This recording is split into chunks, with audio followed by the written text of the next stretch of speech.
What's your name? Randy Gardner. And which one of you is the guy who didn't sleep for 11 days? That'd be me. Randy Gardner, a high school student who set the world record for staying awake. And if you think pulling an all-nighter is tough, try going 11 days without sleep. I haven't slept, how long now? A couple of days? Or is this just a dream within a dream? It feels like my circadian rhythms completely broke. Or maybe I just had one too many cups of coffee. People without sleep start turning into zombies. Bodies break down, DNA glitches, and eventually, you just don't wake up. Congrats! You made it to the episode on sleep. Grab a coffee, or, maybe skip it. Today you'll learn who really flips the lights off in our heads, where your third eye is hiding, how your ancestors slept, and why your sleep looks nothing like theirs. We'll explore lucid dreams, even how sex in dreams works, and more. Most importantly, how to turn your sleep into something royal. Let's dive in. I'm Khwarizmi, and today you're going to find out who's really running your sleep. Don't worry, you won't get bored. We've got over 100 fun facts packed in this episode. Let's start with a riddle. What do you say to someone who's passed out? Want some coffee? Ever had that moment when coffee actually makes you sleepier? Yeah, that's because you're doing it wrong. If you want coffee to wake you up, you need to nap after you drink it. In English, they call it a coffee nap. Here's why. When you're awake, your cells burn energy and leave behind a waste molecule called adenosine. It sticks to receptors and makes you yawn. Caffeine is a trickster. It pretends to be adenosine and takes its seat, keeping you awake. If you drink coffee and then lie down for 20 minutes, adenosine clears out, caffeine takes all the free seats in your brain, and you wake up feeling like a brand new iPhone out of the box. But coffee is just one player. Sleep is controlled by a whole war of chemicals. Team Flex keeps us awake. Dopamine and serotonin. They shoot electricity through neurons like bullets. Thanks to them, you think, move, and flex. Opposing them is Team Chill. Their MVP, GABA, the base of operations right at the crossing of the optic nerves, the ultimate sleep switch. When Chill wins, you fall asleep, and if the battle teeters on the edge, that's when you get that falling jerk in bed, the ancient reflex we inherited from our primate ancestors to avoid falling out of trees. Now the trees are IKEA beds, but the firmware hasn't changed. So, here's the deal. Sleep kicks in when both keys turn at once. You're tired, and your biological clock says, time to sleep. That's when the gates open and your brain drifts into the dark kingdom of dreams. Inside us, there's a tiny ticking clock. Actually, two little centers in the brain. One's a cluster of 20,000 neurons right above the optic nerve. The other's the pineal gland. That pineal gland, it pumps out melatonin, the hormone that flips your body into night mode. While light hits your retina, your body stays alert. Once it gets dark, the melatonin party begins. These signals run your circadian rhythms, your internal cycles of activity. They tell you when to sleep, eat, think, and even digest your food. Everyone has a chronotype, morning lark, night owl, or somewhere in between. And as we age, almost everyone shifts toward being a lark. Yep, that's why grandma's up at 5 a.m. Every single cell in your body has its own tiny clock. Even if you isolate a cell, it keeps ticking, which is why a pastry in the morning burns faster than the same pastry at night. And when your internal clock is out of sync with the outside world, you get social jet lag. Basically, it's like flying across time zones twice a week, but without leaving your city. Even in tribes with no electricity, someone's always awake. Nature split us into shifts, so there's always a sentinel keeping watch while the rest sleep. Did you know that just 400 years ago, people slept completely differently than we do today? Imagine this. You're a grain merchant somewhere in 15th century Holland. Dinner, a candle, a funny nightcap, and you're asleep by 8:30 p.m. But exactly 3 or 4 hours later, bam! You wake up, yawn, take a trip to the chamber pot, and then head over to visit neighbors. And guess what? They're all awake too, praying, reading, or, well, doing other things. Families had lots of kids because, well, what else was there to do at night? Then humanity invented light. Everything changed. Electricity, lamps, coffee, all of it stole our first sleep. Nights got longer, we started going to bed later, and those two sleeps merged into one long block. Up until the 17th century, almost every tavern served alcohol. People drank morning, noon, and night. Then coffee houses appeared, and suddenly you could stay awake sober. Caffeine didn't just give us insomnia, it sparked the Enlightenment, business, inventions, and even the first industrial revolution. All because humans wanted to push sleep off until later. But what are we really putting off? What actually happens when we fall asleep? And why is sleep not just rest, but a whole separate world? Falling asleep might feel like plunging into darkness, but in reality, it's more like a calm descent down the steps of sleep. In a lab, they strapped electrodes to my head to monitor my brain. By morning, it paints a picture called a hypnogram. First comes light sleep, N1 and N2. You can wake up almost instantly, like a quick nap on the subway. Next is deep sleep, N3. The brain hums in large, slow waves. Wake someone in this stage, and they get stuck in sleep inertia, that groggy staring at the ceiling for an hour feeling. Then comes REM sleep. Eyes move rapidly under the lids, but most muscles are shut down. This is when vivid, unforgettable dreams happen. Light and REM sleep alternate every 90 minutes, like a roller coaster. And as morning approaches, REM phases get longer, which is why the last dream of the night sticks in your memory the most. Why do we even need sleep? To give the brain a break? Actually, no. Your brain never truly rests. By day, it explores the outside world.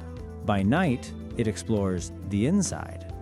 During deep sleep, brain cells shrink slightly, and cerebrospinal fluid flows in to wash away toxins, including those linked to Alzheimer's. At the same time, growth hormone is released. About 80% of it happens during sleep, which is crucial for kids. Without it, babies don't grow properly, and adults recover slower, get tired faster, lose muscle and bone density, while extra fat is literally burned off while you sleep. REM sleep, on the other hand, sorts your neural connections. New connections between neurons are strengthened, while weak ones are pruned. This is how your brain turns daily experiences into long-term memory and eases stress and excess emotions. So, slow sleep equals your body, REM sleep equals your brain. How long can a person go without sleep? Randy Gardner didn't sleep for 11 days, but he could enter micro naps, and just 15 hours of recovery sleep brought him back to normal. But there are rare genetic conditions, like fatal familial insomnia, where the brain slowly degenerates and a person dies within 6 to 30 months. There's also a fascinating phenomenon called hypnagogia, the transition between wakefulness and sleep.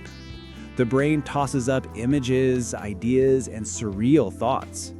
Salvador Dali famously placed a key on a plate, lay down, and when his muscles relaxed, the key would fall, waking him just in time to sketch his dream-inspired ideas. In short, Sleep is like maintenance for your body and an upgrade for your brain. Deep sleep restores your body. REM sleep makes you smarter and more emotionally resilient. What we experience while falling asleep isn't really dreaming. It's hallucinations, vague images, sudden sounds. Real dreams happen later, usually during REM sleep. For a long time, scientists thought dreams only happened in REM. Now we know, slow wave sleep can also produce dreams, though they're boring, like day snapshots or jerky slideshows. REM sleep is the real cinema. Vivid, weird, and often illogical stories. Your brain just stitches together random memories into fantastical plots. There are two main theories about why we dream. The trash cinema theory, the brain sorts memories, discards the unimportant, and strengthens what matters. This process creates dreams. Threat simulation theory, the brain generates nightmares so we can practice dealing with danger, boosting our chances of survival. Even blind people dream. Those who lost sight after age 5 see visual images. Those blind from birth experience dreams as sounds, smells, and tactile sensations. The main conductor of dreams is the lingual gyrus. It records emotions and visual imagery.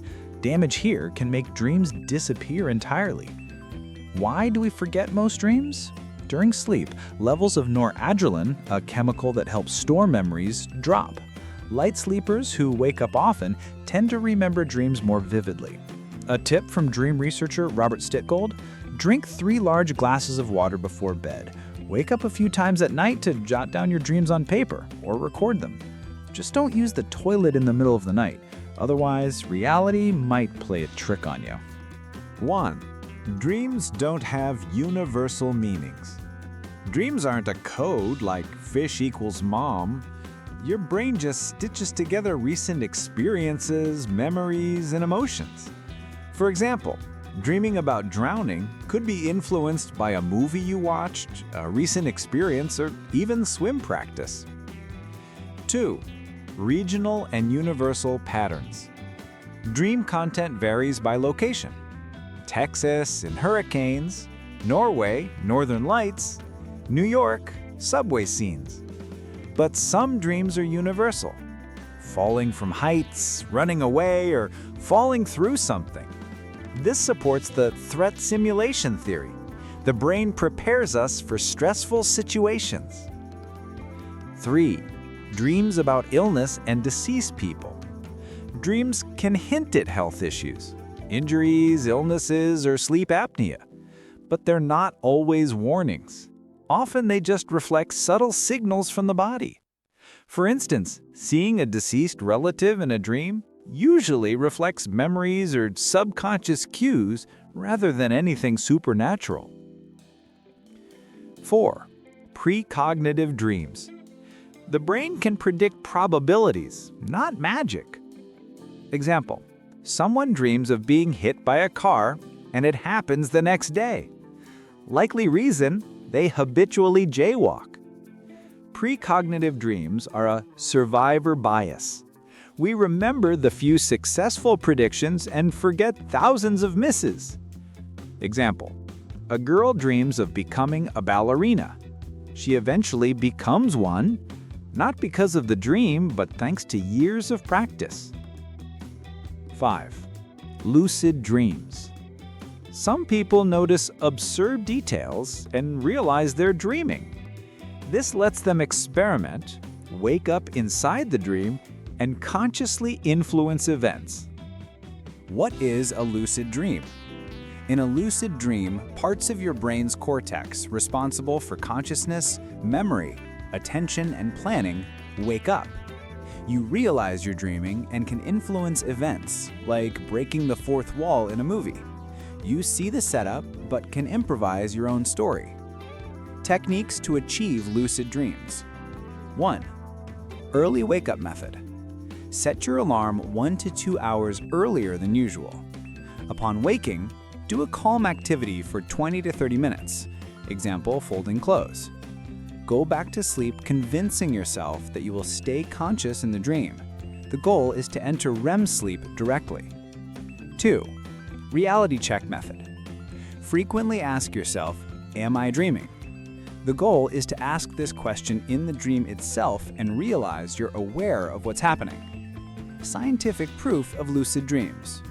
Researchers gave simple signals, like light or sound, to sleeping volunteers. Out of 36 participants, 6 were able to recognize they were dreaming and respond using muscle movements. For example, blinking twice to signal yes. This confirmed that lucid dreaming is real, reproducible, and not just participants imagining it. Potential risks. Lucid dreaming can disrupt sleep cycles, which may sometimes lead to sleep disorders. Scientists are still studying how risky it is if practiced regularly. Welcome to the strange world of parasomnias. PBS, REM sleep behavior disorder. Some people move during sleep because the connection between the brain and muscles doesn't fully shut off.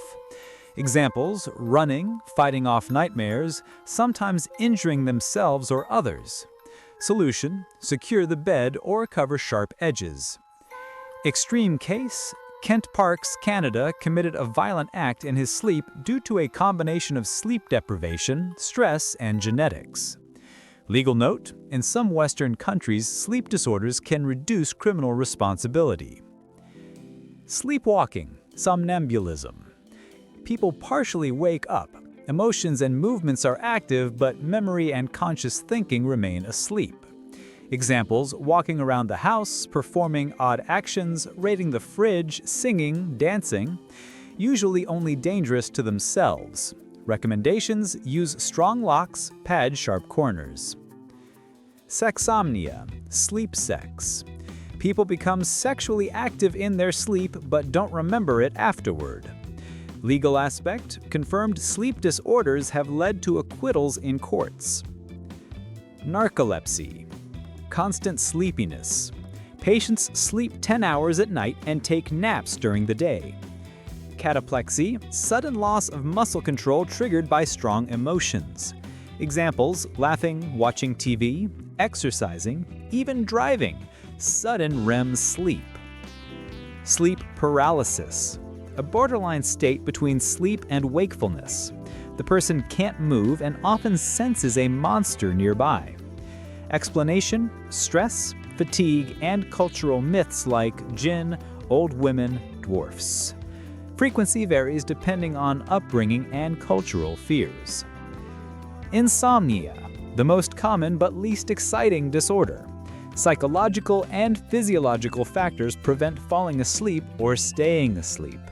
Insomnia does not equal just a few sleepless nights. Missing sleep for 5 nights a month doesn't automatically mean you need sleeping pills. Often it's just a short-term glitch caused by stress, an uncomfortable environment, or a bad sleep setup. By following these tips, you can sleep better and wake up feeling truly refreshed. Body temperature control. Feet and thighs should be roughly the same temperature for better sleep. Sleeping in socks without elastic helps you sleep longer and deeper. Reduces night awakenings by up to 7 times, improving the quality of your rest. Light, your #1 enemy.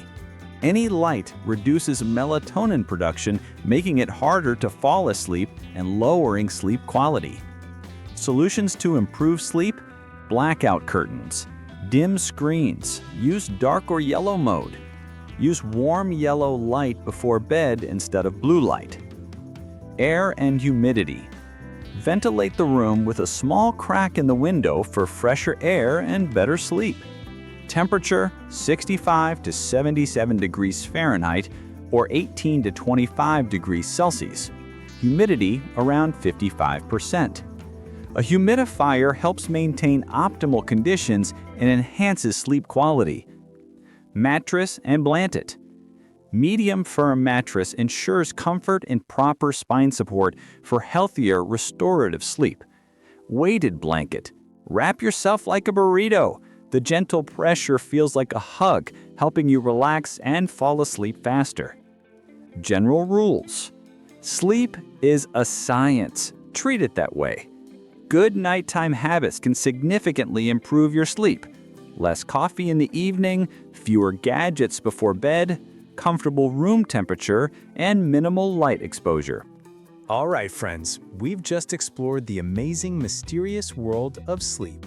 Now you understand what's happening in your brain at night, why we dream, and how to improve the quality of your sleep.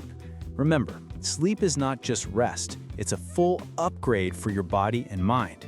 Take care of your biological clock, your environment, your habits, and you'll wake up feeling refreshed, energized, and ready to take on the world. I'm Horesmi, and it has been incredible sharing this journey with you. Sleep well, make your nights count, and turn every sleep into a royal experience.